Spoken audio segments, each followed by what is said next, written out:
In this video, we are going to show you how to secure materials in the CNC machine. So the CNC machine that we'll be using for this video is the Carvey. So first thing I'm going to do is get my material, and in the Carvey it needs to be in the bottom left corner. That's kind of the point of origin. So there's actually a little kind of tab that the material will fit up against.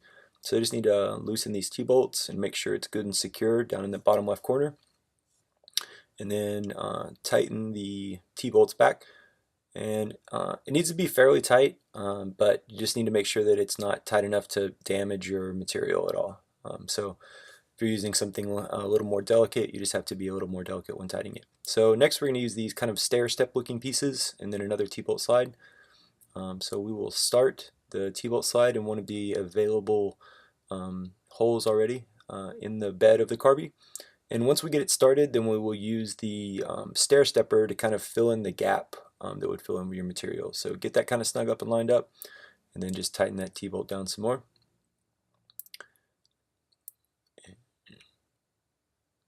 And then we're going to do that for the other side as well once we get that one snug.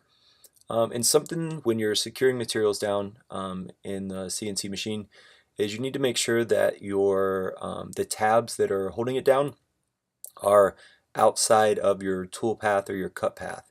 So you just need to be kind of conscious where your design is and where the tabs are that are holding it down. Otherwise you could break a bit, damage your material, damage your Carvey.